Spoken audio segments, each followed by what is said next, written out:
Doctor Mohammad Yunus দায়িত্ব নিয়েই পরের দিন ঘোষণা দিয়েছিলেন, এই দেশকে যদি শান্তিতে থাকতে না দেন, 7 সিস্টারও শান্তিতে থাকবে না। এই পৃথিবীতে এখন স্বাধীন পরাধীন মিলে রাষ্ট্রের সংখ্যা 228টা। আমার মনে হচ্ছে কয়েকদিন পরে 235টা হবে। ওই যে 7টা বাড়তেছে, কথা বলে না, আমি কি ইয়ার্কি মারছি? 7টা বাড়ছে না? পাকিস্তান থেকে আমাদেরকে ওরা 1 ভাগ করে আলাদা করে যদি ওরা আমাদের বন্ধু হয়, তা আমরা 7 ভাগ করে দিচ্ছি, আমরা বড় বন্ধু। আপনি কি বুঝে চিল্লাচ্ছেন নাকি আন্দাজে? বিশ্বানন্দিত মুফাসসির আল্লামা সাঈদী রহমাতুল্লাহ আলাইহি উনি বলেছিলেন না, বাবরি মসজিদ যেভাবে টুকরা টুকরা করেছে ভারত, ওইভাবে আল্লাহ ওদেরকে টুকরা টুকরা করবে। আমার তো মনে হচ্ছে তার এই স্বপ্ন এখন বাস্তবে রূপ নিচ্ছে। 228টা রাষ্ট্র থেকে এখন কিছুদিনের ভেতরে শুনবেন রাষ্ট্রের সংখ্যা পৃথিবীতে 235টা। 28 আর 7 কত হয় বলেন না কেন? না, এতদিন পর্যন্ত এই যে মুক্তিযুদ্ধের চেতনা নিয়ে যারা দেশ চালিয়ে গেল, এরা কি বলতো যে এরা আমাদের বন্ধু, কারণ এরা আমাদেরকে পাকিস্তান থেকে আলাদা করে দিয়েছে। ওখান থেকে 1 ভাগ করে আমাদের আলাদা করার কারণে যদি ওরা এত বড় বন্ধু হয়, তাও সারা জীবনের জন্য আমরা 7 ভাগ করে দিচ্ছি, তাহলে আমরা কত বড় বন্ধু ওদের। 235টা রাষ্ট্রে আপনি যেখানেই বাস করেন, সেখানেই বিশ্ব নবীকে আপনাকে নেতা মানা লাগবে। বলে নেতা শব্দ কোথায়? যে সাজ্জেদ মানে নেতা। কিছুক্ষণ আগে আপনি আরবিতে বললেন না, আল্লাহুম্মা সাল্লি আলা সাজ্জেদিনা, হে আল্লাহ তুমি রহমত নাজিল করো আমাদের নেতার উপরে। আমাদের নেতার নাম কি? আল্লাহ বলেন তুই নিজে বললি আলা মুহাম্মদ, মুহাম্মদের উপরে। এই জন্য আল্লাহর ঘোষণা দেওয়া আদর্শ বা নেতা এই পৃথিবীতে মাত্র একজন আছে, তার নাম মুহাম্মদুর রাসূলুল্লাহ। কেউ যদি এই পৃথিবীতে 235টা রাষ্ট্রে বাস না করে বলে আমি মঙ্গল গ্রহে থাকি, সেখানেও আপনাকে মানা লাগবে, কারণ সাজ্জিদুল আলামিন। কেউ যদি বলেন আমি চাঁদের দেশে থাকি, সে দেশেও আপনাকে রাসূলুল্লাহকে নেতা মানা লাগবে। বিশ্ব নবী বাদ দিয়ে অন্য কেউ আপনার নেতা হতেই পারে না। কেন বারবার এই শব্দটা বলছি? এটা যদি শুধু দুনিয়ার সাথে সম্পৃক্ত হতো, এই যে কোরআন আমার সামনে, আল্লাহর কসম এ শব্দ আমি এতবার উচ্চারণ করতাম না। এ সম্পর্ক কিন্তু আখিরাতের সাথে। নারী হোক আর পুরুষ হোক, তার একমাত্র আদর্শ হওয়া লাগবে বিশ্ব নবী। মানুষকে যখন কিয়ামতে আল্লাহ তুলবেন, প্রতিটি মানুষকে বিচারের প্রথম ধাপে আল্লাহ ডাক দেবেন তার সামনে একা একা, অকুল্লুহুম আতিহি ইয়াউমাল কিয়ামাতি ফারদা। সূরা মরিয়ম 16 নম্বর পারার 10 নম্বর পৃষ্ঠার 15 নম্বর লাইনের শেষ নাম্বার রুকুর 95 নম্বর আয়াত। আল্লাহ পাক বলেন কিয়ামতে প্রতিটি মানুষ আমি ডাক দেব বিচার করার জন্য, স্রেফ একা একা। কয়জন করি? কেউ থাকবে না। জয়পুরহাটবাসী এবার বিবেককে প্রশ্ন করেন তো, আপনি যে জীবন তৈরি করেছেন, এখনই যদি হঠাৎ করে মারা যান, আল্লাহ যদি বিচারের প্রথম স্টেপে আপনাকে একা একা তার সামনে দাঁড় করান, আমাকে জিজ্ঞাসা করা লাগবে না, আপনি নিজেকেই বলেন তো যে জীবন তৈরি করেছেন আল্লাহর সামনে দাঁড়াতে পারবেন না? আমার এখন 33 বছর বয়স। 92 সালে আমি জন্ম নিয়েছি। মাঝে মাঝে একা থাকলে মনে হয় কিয়ামতের প্রথম ধাপে যদি বলে আল্লাহ হামজা তোরে আমি মাফ করে দিলাম 2024 সালের আগস্ট মাসের 31 তারিখ পর্যন্ত, যা তোর হিসাব নেই। শুধু সেপ্টেম্বরের 1 থেকে 16, এই 16 দিনের হিসাব দিয়ে তুই জান্নাতে চলে যা। ও জয়পুরহাটবাসী, আমার ঈমান থেকে আমি বলছি, আমার এই 16 দিনের হিসাবও এখনো জোগাড় হয়নি। আপনারা পারবেন না? আপনারা পারবেন। হিসাব এই শব্দটা শুধু নাম শুনি, এটাতে কত কঠিন বিষয়। কয়েকদিন আগে আমার মামলা যত ছিল সব আদালত খারিজ করে দিয়েছে।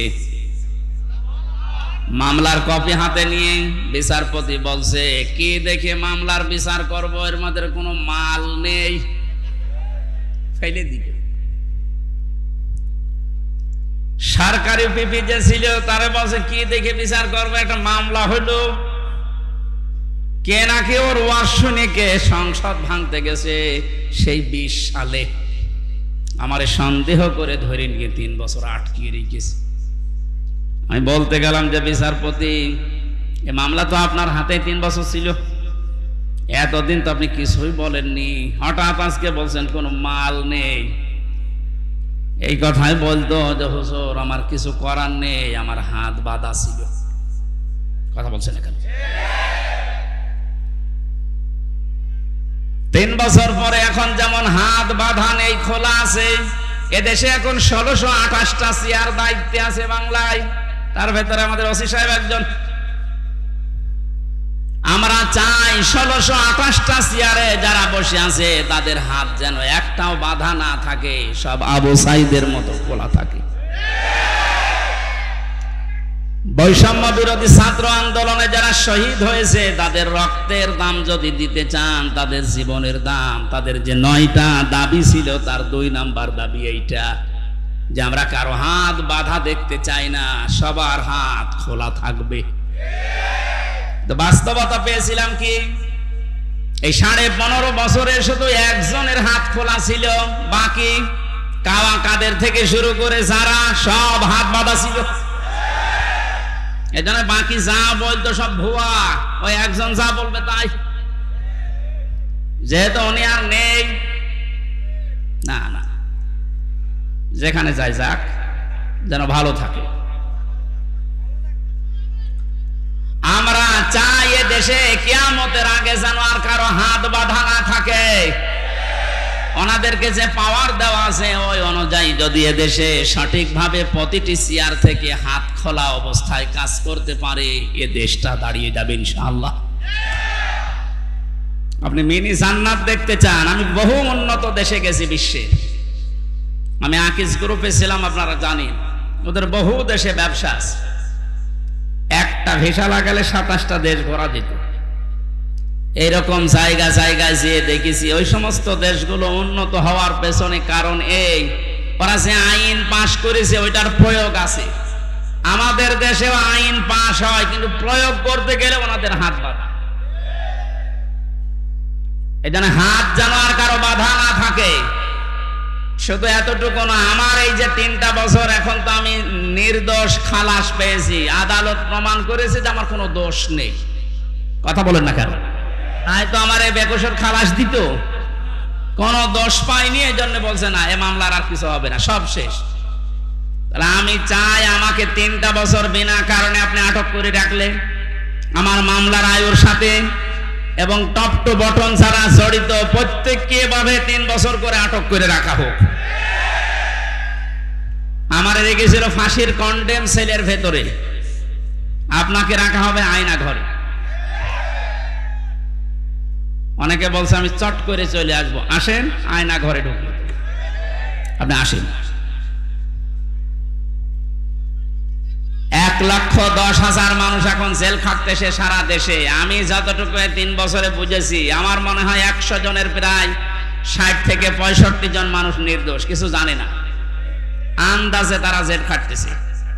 যারা এই অবৈধ কাজগুলোর সাথে জড়িত, সে টাকা পয়সা খেয়ে হোক আর চাপে হোক, প্রত্যেককে এই মামলাগুলোতে যদি সাক্ষ্য প্রমাণ হয় যে না ওর কোনো দোষ নেই, বেকসুর খালাস পেয়ে যাচ্ছে, তাহলে 3 বছর 5 বছর 10 বছর তার জীবন থেকে আপনি নষ্ট করলেন কেন? যারা এর সাথে জড়িত প্রত্যেকের শাস্তি দাবি করছে, তাহলে ন্যায় বিচার কায়েম হবে। ভবিষ্যতে আর কেউ উল্টা পাল্টা মিথ্যা মামলা দিয়ে আপনার জীবন অন্তত নষ্ট করতে পারবে না। নৌকা বলতে গেলে হৌকা বলে ফেলে, কথা বের হয় না। যদি কথা বলতে পারতো ভালোভাবে, ও বলতো আদালত আমার যত ভুল আছে সব আমি দিলাম, আমারে ছেড়ে দিন। কিয়ামতের ময়দানটা এইভাবে আল্লাহ সাজাবে। আল্লাহ পাক বলেন وصاحبته وأخيه وفصيلته التي تؤويه। মানুষ তার নিজের ভাইকে, তার নিজের স্ত্রী সন্তানকে, তার জ্ঞাতি গোষ্ঠীকে, তার বংশের লোক, তার দলীয় লোক, তার আত্মীয় স্বজন যারা সাহায্য করতো, তাকে আশ্রয় দিত দুনিয়ায়, তাকে আল্লাহ সামনে নিয়ে বলবে, আল্লাহ এগুলো সব দিয়ে দিলাম মুক্তিপণ হিসাবে, তুমি আমারে কিছু বলবা না। এই কথাটা কি মিথ্যা মনে হচ্ছে? সূরা মারিজের আয়াত, আল্লাহ নিজে নাজিল করে জানিয়েছে মানুষ এটা বলবে।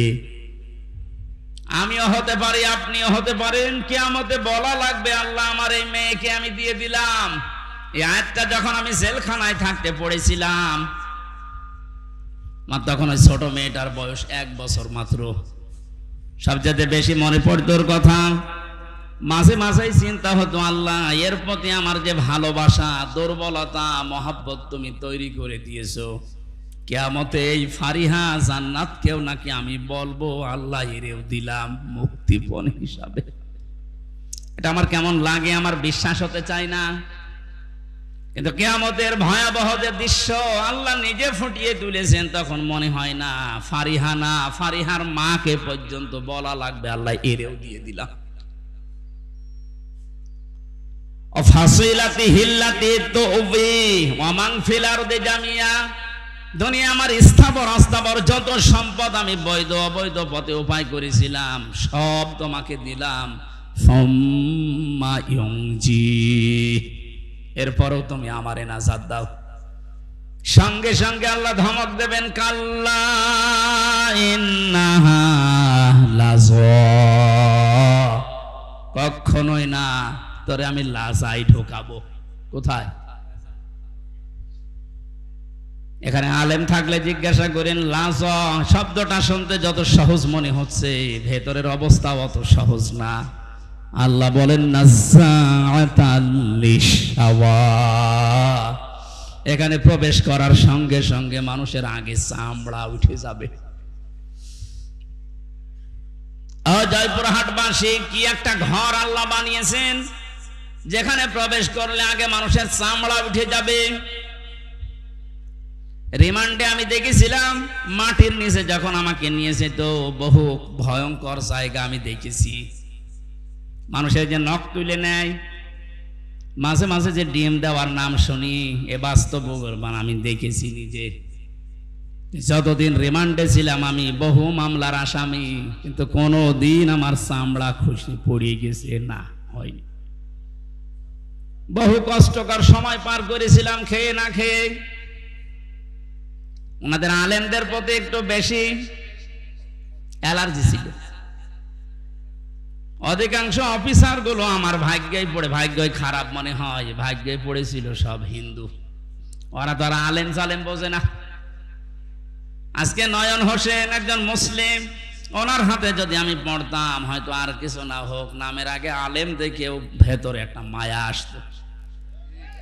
আর আমার অফিসার পড়েছে সুব্রত বালা, নাম শুনলে বলা যাচ্ছে এ আল্লাহরও দুশমন, আমারও দুশমন। ওর মনে তো আর আমার প্রতি কোনো মায়া দয়া নেই, তারপরে ওরে উপর থেকে যা বলেছে ও তাই করবে।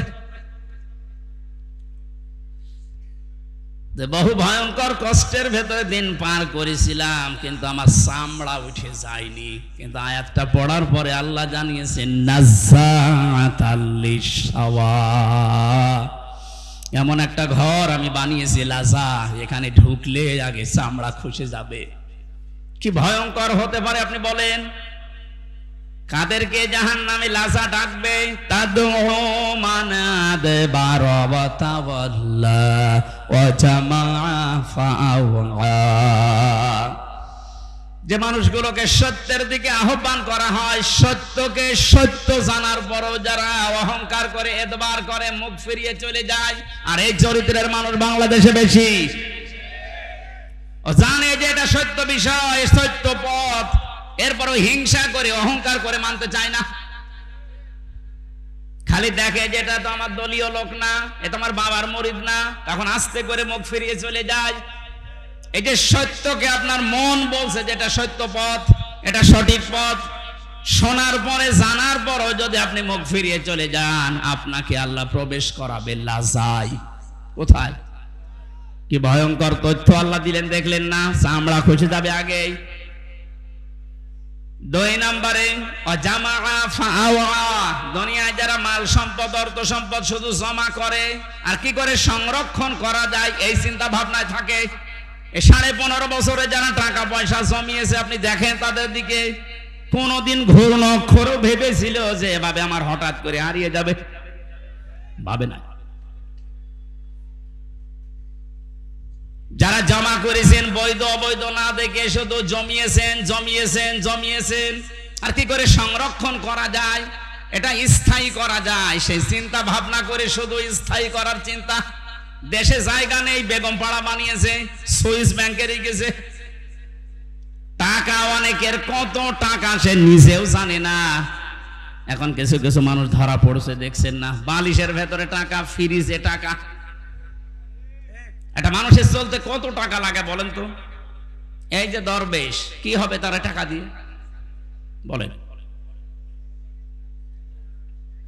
এখন তো ঠিপি পচা ডিম খাচ্ছে। এত টাকার মালিক বাংলাদেশে, ধনীর তালিকায় সে লোকটা 1 নম্বরে, অথচ আদালতে তুলতে গেলে এই মানুষটাকে ডিম মারছে। কত বড় রাগ হলে আদালতে তোলার সময় মানুষ লাথি মারে বলেন? আমরাও তো নিয়েছিলাম আদালতে, আমাদেরকেও নিয়েছে ওইভাবে, মাথায় দড়ি দিয়ে হাতে হ্যান্ডকাপ দিয়ে, মনে হচ্ছে ছাগল গরু নিয়ে যাচ্ছে। কিন্তু হ্যাঁ, আমি দেখেছি যে অফিসার গুলো আদালতে তোলার সময় আসতো, এই প্রশাসনের এই মানুষগুলোর চোখের দিকে তাকিয়ে দেখেছি, ওরা মনে মনে কাঁদতেছে। ওদের শুধু উপরের নির্দেশ আর হাত বাঁধা ছিল, এই জন্য কিছু করতে পারে নাই। নাম নিতে এখন আর বাধা নেই। গারদখানায় বহু অফিসারকে আমি পেয়েছিলাম মুসলিম, ওরা নিজেরা চুরি করে যায় নামাজ নিয়ে এসে আমার বলতো, হুজুর আপনি নামাজ পড়ে নিন। নিজেদের হালাল টাকা, অবৈধ টাকা না, জানে যে অবৈধ টাকা দিলে খেতে যাবে না। নিজেদের বেতনের টাকাগুলো দিয়ে, গরিব মানুষ কয় টাকায় বেতন পায়, ওখান থেকে একটা ছোট্ট রুটি, ছোট্ট পাউরুটি এনে বলতো সারাদিন কিছু খাননি খান। কঠিন বিপদের সময় যে মানুষগুলো সাহায্য করেছিল, বিশেষ করে আমার আব্দুল আলিম কারাগারের ভেতরে এবং ওই গারদখানায়, ওই মানুষগুলোর জন্য এমনিতেই মন থেকে কান্না চলে আসে। দোয়া করি আল্লাহ তুমি তাদেরকে সর্বোচ্চ জায়গায় পৌঁছিয়ে দাও, তাদের জীবনের অভাবগুলো দূর করে দাও। যে চরিত্র 2টার কথা বললাম আছে বাংলাদেশে, আপনি মিলান। যাদেরকে সত্যের পথে ডাকা হলে অ্যাবাউট টান করে চলে যায়, আর যারা শুধু সম্পদ জমা করে আর হিসাব নিকাশ করে যে কত হচ্ছে, এই চরিত্রের মানুষ দেশে আছে না নেই? এখানে বলেন, এই মানুষগুলোই আমরা দাঁড়াবো আল্লাহর সামনে। আমি তো বললাম আমার 16 দিনের হিসাব এখনো ঠিক হয়নি, আর আপনার 16 বছরের হিসাব কি করে ঠিক করে রেখেছেন? এইটার হিসাব আসলে মানুষের জীবন পাল্টানো সহজ।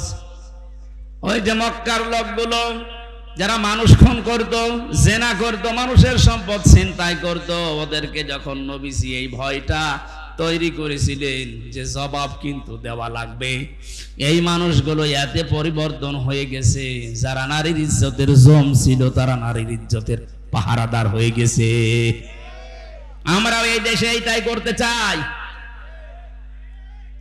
কিন্তু এটা করার জন্য যেটা লাগবে তার নাম কোরআন। এটা বাদ দিয়ে মানুষের চরিত্র সংশোধন করা সম্ভব না, এইটাই আমরা চাচ্ছি। মানুষগুলো যারা চিন্তায় করে, রাহাজানি করে, যারা জেনা করে, মদ খায়, এই মানুষগুলোর ভেতরে জবাব দেওয়া লাগবে। এই টেন্ডেন্সি যদি আমরা এই সমস্ত অনুষ্ঠানগুলো করে করে ঢুকিয়ে দিতে পারি, যারা চিন্তায় করছে তারাই সম্পদের পাহারাদার হবে ইনশাআল্লাহ। নবীজির যুগে যারা হয়েছিলেন তারাও তো মানুষ না ফেরেশতা? তারা যদি হতে পারে এই কোরআনের দ্বারা, আমরা পারবো না ইনশাআল্লাহ? কিয়ামতে আপনি দাঁড়াবেন সর্বপ্রথম আল্লাহর সামনে কয়জন করে বলেন বলেন? এখানে আমি 8টা শিক্ষা নিয়ে আসতে চেয়েছি।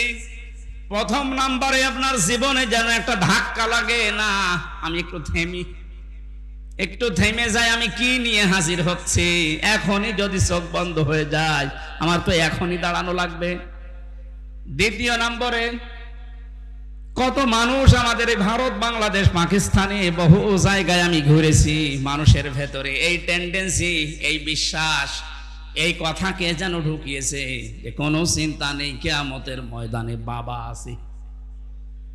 এরকম বিশ্বাস নেই দেশে? আপনাদের এই রংপুর, রাজশাহী, রংপুর এই সমস্ত বিভাগগুলোতে একটু কম আছে, এগুলো বেশি চট্টগ্রাম, সিলেটে। ওরা এত ভক্ত বাবার, আমার মনে হয় রাসূলুল্লাহকে অত ভালোবাসে না। এখান থেকে আমি যেটা নিয়ে আসতে চেয়েছি, আল্লাহ বলেন কিয়ামতে একা একা দাঁড়াবি, কেউ থাকবে না। তাহলে এই কথা দিয়ে যারা আপনাকে ধোঁকা দিয়ে বোকা বানাচ্ছে যে চিন্তা নেই বাবা থাকবে, এটা ডাহা মিথ্যা কথা বলুন। আর এগুলো তৈরি করার জন্য সবচাইতে বড় ব্যবসার জায়গা এই মাজার। 48,000 মাজার এখন এই দেশে সরকারি জরিপে। আপনি একটা মাজার দেখান যেখানে শরীয়তের বিরোধী কাজ নেই, একটা দেখান। নবীজি জানিয়েছেন লা তাত্তাখিদুল কুবুর মাসাজিদা, কবরকে সেজদার জায়গা বানিও না। অথচ অধিকাংশ মাজারে দেখি সেজদা দেয়। বলুন, মাজার পাকা করা নিষেধ, মোজাইক করা নিষেধ, টাইলস লাগানো নিষেধ।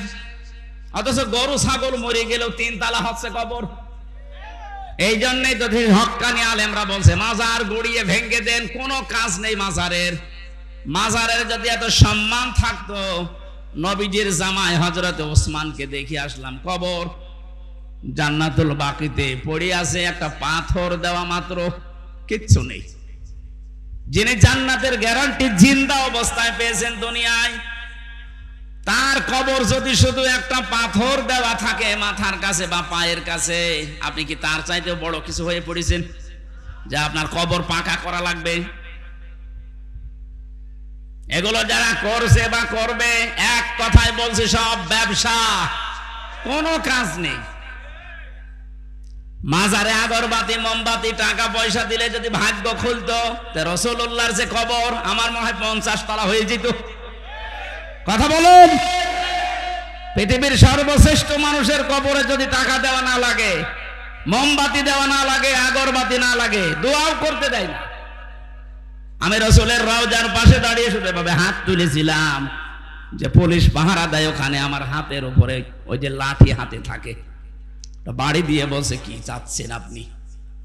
কিছু চাই না, রাসূলের জন্য দোয়া করছি। আমি আরবিতে ওনারে বললাম, উনি ওনার ভাষা দিয়ে আমারে বলছে কি বলেন, আপনি যদি দোয়া করার দরকার হয় কাবা শরীফের কাছে, কাবার দিকে তাকান, কাবার মালিকের কাছে কিছু বলেন। রাসূলের কাছে আপনি কি চান? ও মনে করছে আমি কিছু চাচ্ছি। শ্রেষ্ঠ কবর পৃথিবীতে, তার কবরের পাশে দাঁড়িয়ে যদি কিছু চাওয়া জায়েজ না হয়, পৃথিবীতে আর কোন মহারথী আছে যে তার কবরের পাশে যে চাওয়া যায়? সুতরাং এই ভ্রান্ত ধারণা থেকে, এটা যে রেকর্ড হচ্ছে এই জন্য বলছি, কালকে সারা বাংলাদেশ সহ বিশ্বে বাংলা ভাষাভাষী মানুষের কাছে ছড়িয়ে যাবে। সবাইকে আহ্বান জানাচ্ছি, আপনি কিয়ামতে কোনো বাবা নিয়ে উঠবেন না, কোনো পীর সাহেব নিয়ে না, আপনি একা একা উঠবেন। কয়জন করে? স্রেফ একা, কেউ থাকবে না। আপনি এবার মিলান যে আপনি কি জবাব দেবেন। এ ধারণা যারা ঢুকিয়েছে তাদের মনে করেন আমি অবিচার হয়েছে আমার প্রতি, আপনি আর একটা কোর্টে যান, সুপ্রিম কোর্টে যান, এর উপরে আর কোন কোর্ট এ দেশে আছে? বলেন বলেন। তাহলে বাংলাদেশের রায় হয় কয় প্রকার? আল্লাহ পাক যে রায় দেবেন কিয়ামতের ময়দানে, যে ধাপ বানিয়েছেন, আমাদের যেমন 4 ধাপ, আল্লাহর রায় হবে 2 ধাপ। প্রথমে আল্লাহ আপনাকে ডাকবে স্রেফ একা একা, দ্বিতীয় নম্বরে আপনাকে এবার আর একা ডাকবে না। এইটা বোঝানোর জন্য আমি পর্যন্ত এসেছি, শুনতেছেন?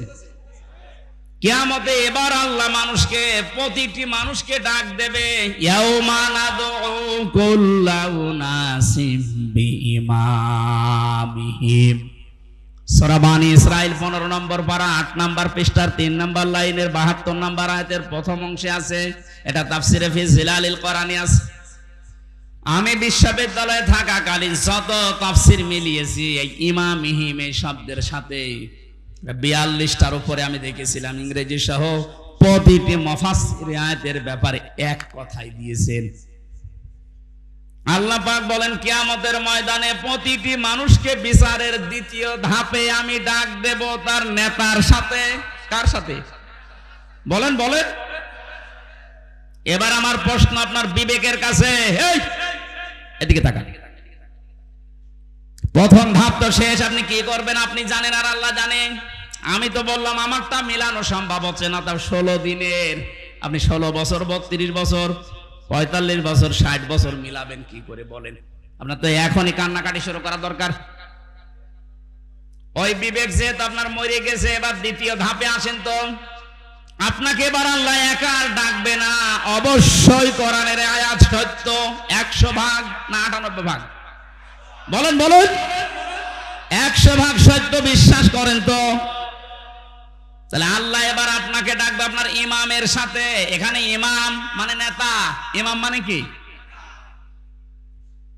আপনি বলেন যে নেতার পেছনে আপনি স্লোগান দিচ্ছেন, যাকে আদর্শ বলে ঘোষণা দিচ্ছেন যে আমার নেতা তোমার নেতা, এই নাম বলে যাকে আপনি রায় দিচ্ছেন, সাপোর্ট দিচ্ছেন, যার পক্ষে সুপারিশ করেন, সাফাই গান, কিয়ামতে ওই লোকটা আপনার সামনে থাকবে, আপনি পেছনে।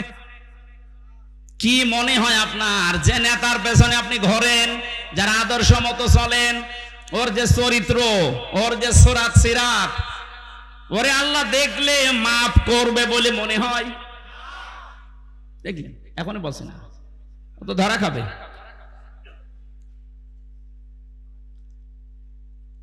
আমি তামাশা করার জন্য বলি না, আমার ইমান থেকে বলছি। কোরআনের এই চোখটা লাগিয়ে আমি দেখতে পাচ্ছি আমরা 100 জনের এই দেশে 98 জন ধরা খেয়ে বসে আছি। এই জন্য বলছিলাম এটা স্রেফ দুনিয়ার বিষয় হলে বলতাম না, এর সম্পর্ক আখিরাতের সাথে। ওই যে ইয়াসিন, আল্লাহর ঘোষণা দেওয়া নেতা এই একজন, তাকে না মেনে আপনি যাকে মানেন, হ্যাঁ তিনি যদি আপনার সামনে থাকতেন মুহাম্মদুর রাসূলুল্লাহ, আপনার চিন্তা থাকতো না? কথা বলে না কেন? তিনি বাদ দিয়ে আপনি যাকে মানেন, আপনি তো তাকে মানেন না। যাকে মানেন বলেন তো সেই লোকটা আপনার সামনে এখন দাঁড়িয়ে, আপনি পেছনে। আল্লাহ তো আগে তাকাবে তার দিকে। তার যে সুরাত সিরাত, তার চরিত্র কিছু না হলেও কিছু আপনি জানেন। আপনার চাইতে বেশি জানে ওর সম্পর্কে কে? আরো জোরে বলেন। নিজে নিজেই বলছেন যে না, ওর দিকে তাকালে আল্লাহর মাফ করা সম্ভব না, তা আপনার পর্যন্ত তো যাবেই না।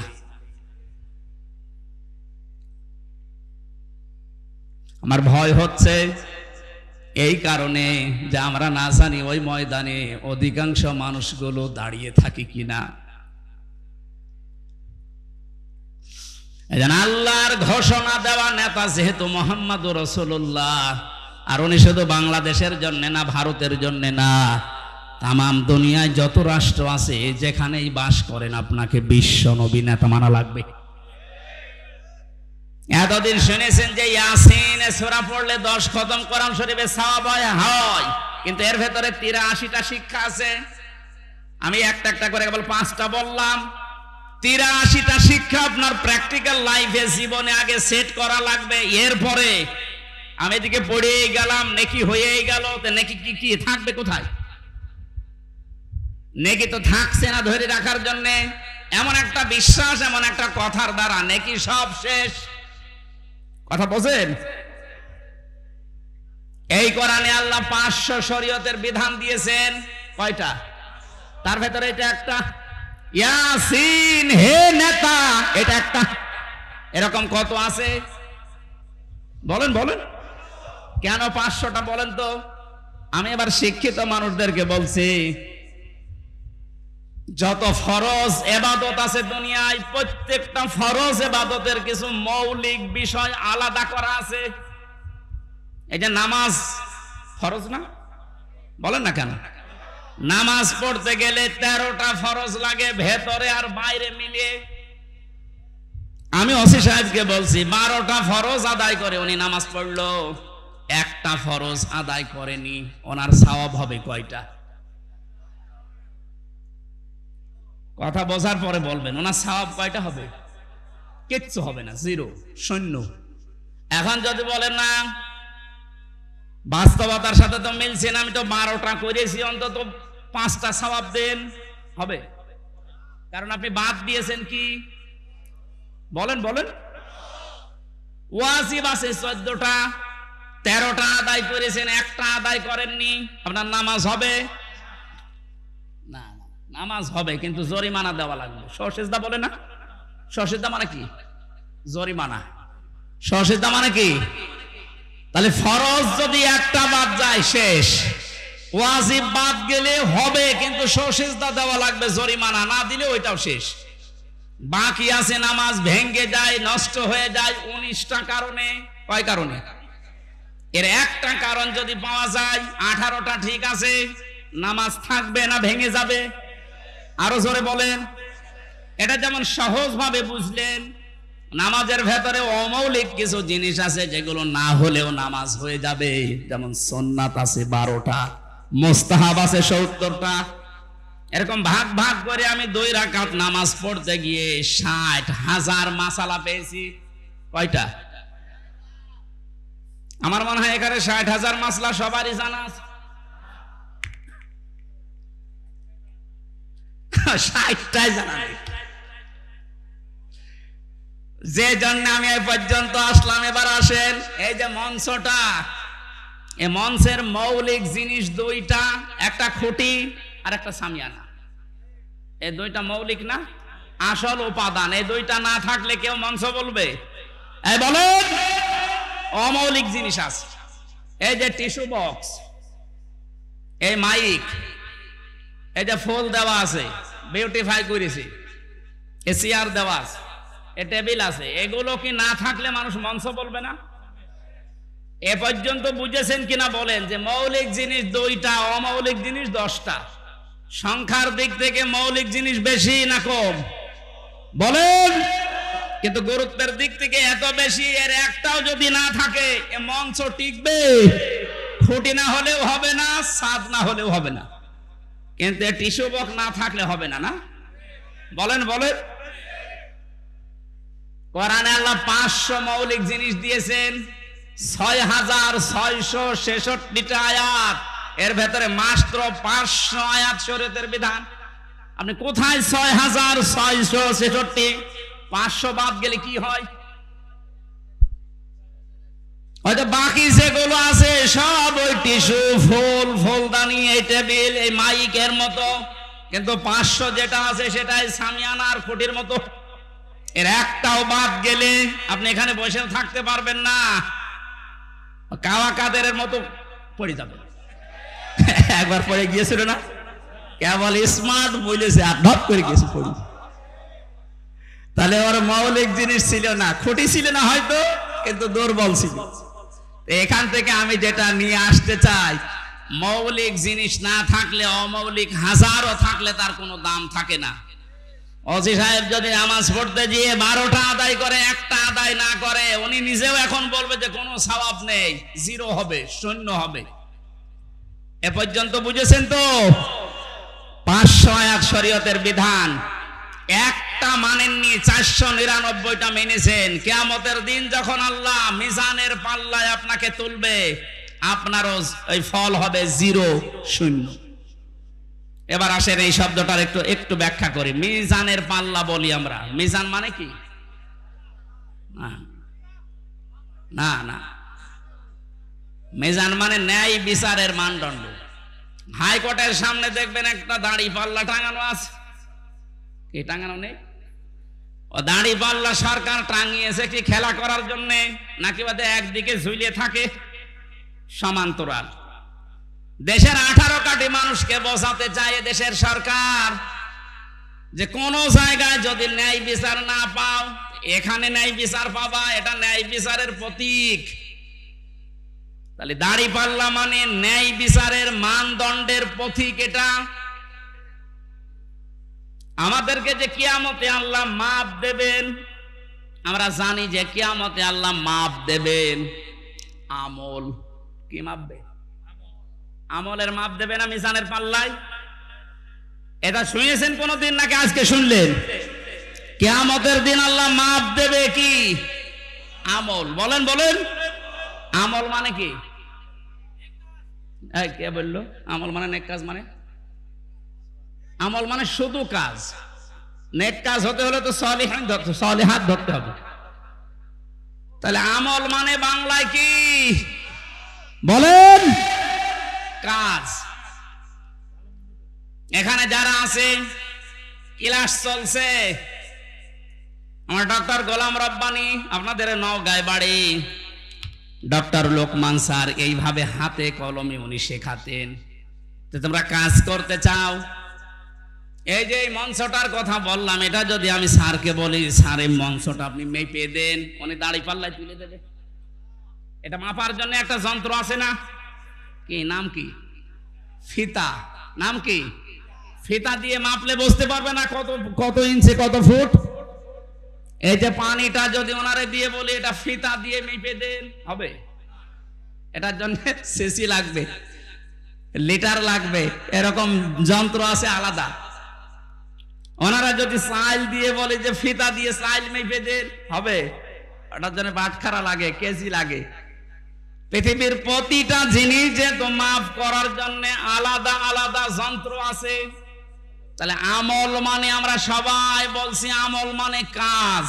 আমল মানে, আমল হচ্ছে আরবি, বাংলায় কাজ, ইংরেজিতে ওয়ার্ক। তো এই যে কাজ, আমি স্যারকে যদি বলি স্যার এই 5 কেজি কাজ মেপে দেন, পাগল বলবে না? কাজ কি দাড়ি পাল্লায় মাপে মানুষ যে 5 কেজি কাজ আর এদিকে 10 কেজি কাজ? হবে? কাজ মাপতে হলে একটা আলাদা যন্ত্র আছে। সেই যন্ত্রের নাম কি?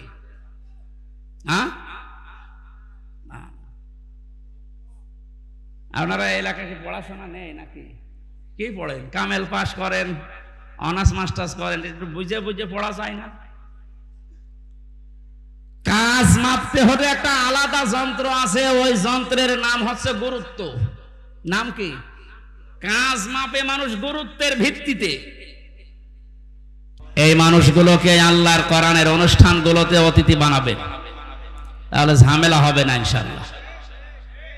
যে মানুষগুলো এখনো বুঝে হোক না বুঝে হোক সে মানধাত আমলে আছেন, যে আলেমদের মুখের সামনে থেকে মাইক্রোফোন কেড়ে নেবেন, আপনার কিন্তু কল্লা থাকবে না। সেদিন চলে গেছে, এখন সেদিন আর নেই।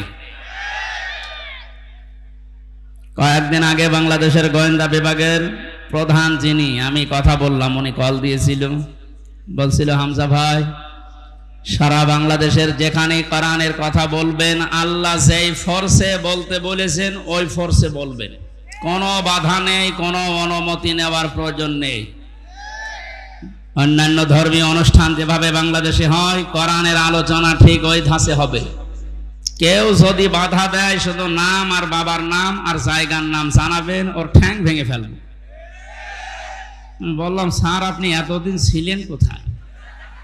বলছে আমি নতুন এসেছি, আমি একজন মুসলিম, আর মুসলমান হিসাবে যা করা লাগে, অন্যান্য ধর্মীয় অনুষ্ঠানগুলো যদি কোনো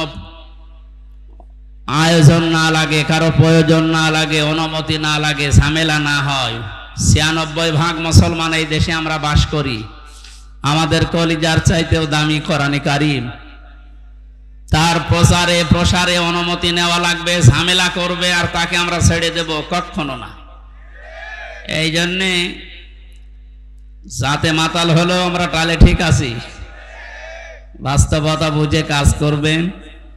আমি কয়েকদিন আগে মালয়েশিয়া, সিঙ্গাপুর কয়েকটা দেশে ঘুরছিলাম। মাওলানা মিজানুর রহমান আজহারি, জাকির নায়েক এবং ডেভিড লিউ বলে একজন আছে, নাম করা স্কলার, সারা বিশ্বে পরিচিত।